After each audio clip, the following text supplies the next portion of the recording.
बड़ा सवाल यह उठ रहा है कि क्या लद्दाख के मुसलमानों के साथ धोखा हुआ है। क्योंकि यह बयान हम नहीं है या ये हम नहीं सोच रहे हैं, बल्कि ये खुद ऑल इंडिया मजलिस इत्तेहादुल मुस्लिमीन यानी MIM के सदर और हैदराबाद के रुकने पार्लियामेंट असदुद्दीन ओवैसी ने बड़ा इल्जाम लगाया है कि हुकूमत ने मुसलमानों की सियासी ताकत को कम करते हुए लद्दाख में 5 नए जिले बनाकर कुल 7 अजला कर दिए हैं। और उनका कहना है कि इस कदम का मकसद लद्दाख में बौद्ध और मुसलमानों की जो मुत्तहिदा रियासत की तहरीक है उसे तोड़ना है और तकसीम करना है।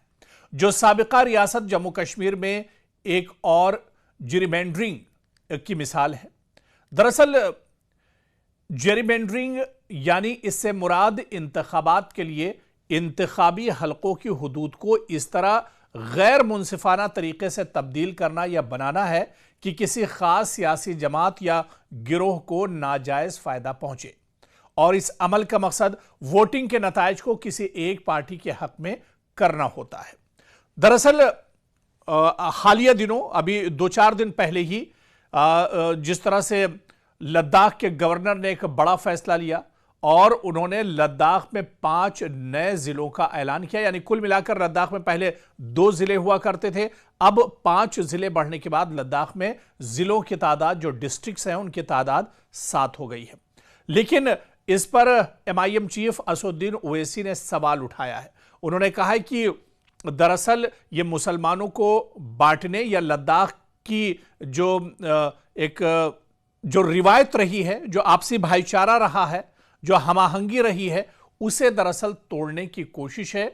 और लद्दाख में ये जिले बढ़ाकर कहीं ना कहीं मुसलमान और इसके अलावा बौद्ध, इनके दरमियान जो यूनिटी थी, जो भाईचारा था, दरअसल इसे तोड़ने के लिए ये जिले बढ़ाए गए हैं।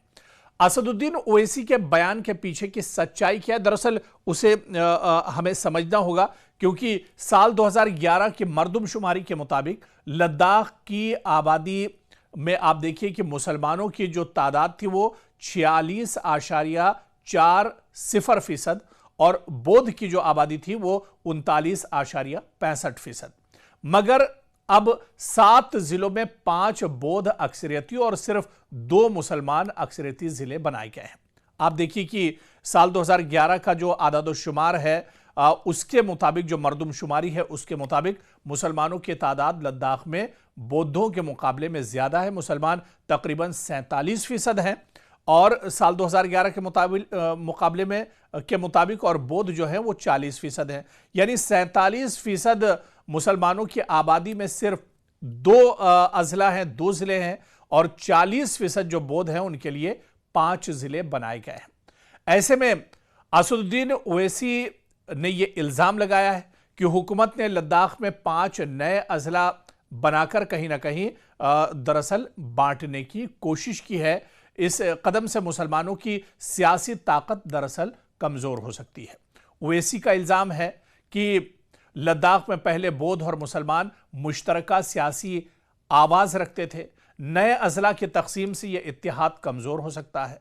यह इक़दाम एक तरह की सियासी इंजीनियरिंग है।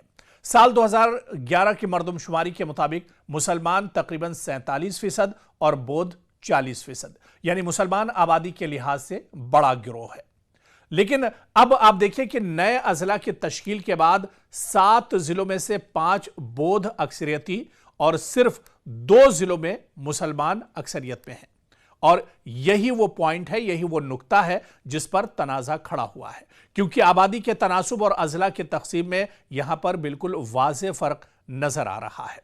अगरचे इस पर मुख्तलिफ तरह के लोगों की राय हैं, मगर आमतौर पर हुकूमत ऐसे फैसलों के लिए दलाइल देती है कि बेहतर इंतजामी कंट्रोल, दूर दराज इलाकों तक सहूलियात की रसाई, मकामी तरक्की को तेज करना, इसी वजह से दरअसल ये अजला बनाए गए हैं। लेकिन असदुद्दीन ओवैसी हो या फिर लद्दाख के और जो इंटेलेक्चुअल्स हैं, जो जानकार हैं, वो ये बताते हैं कि दरअसल जो कदम उठाया गया है गवर्नमेंट की तरफ से, जो कदम LG की तरफ से उठाया गया है, दरअसल इसमें इनकी नीयत साफ नहीं है और बौद्ध और मुसलमानों को यहां पर तकसीम करने, उन्हें बांटने को लेकर दरअसल ये कदम उठाया गया है और ऐसे में आने वाले दिनों में जो तफरीक की गई है, जो एक बंटवारा किया गया है, इसके दूररस जो असरात हैं वो भी एक तरह से नजर आएंगे और इसका जो निगेटिव जो पहलू है वो दरअसल आने वाले दिनों में एक तरह से जाहिर हो सकता है, क्योंकि जहां पर मुसलमान ज्यादा हैं लेकिन उन्हें नुमाइंदगी कम दी जा रही है, उनके सिर्फ 2 जिले हैं, जबकि बौद्धों की आबादी कम है और उनकी 5 जिलों में उनकी अक्सरियत एक तरह से ज्यादा है। तो कहीं ना कहीं ये इससे टकराव की और जो सूरत हाल है वो एक तरह से पैदा होगी और आने वाले दिनों में लद्दाख में एक तरह से हालात और ज्यादा बिगड़ सकते हैं। लेकिन आखिर सच्चाई इसके पीछे की क्या कुछ है, यह आने वाले दिनों में एक तरह से दूध का दूध और पानी का पानी हो जाएगा।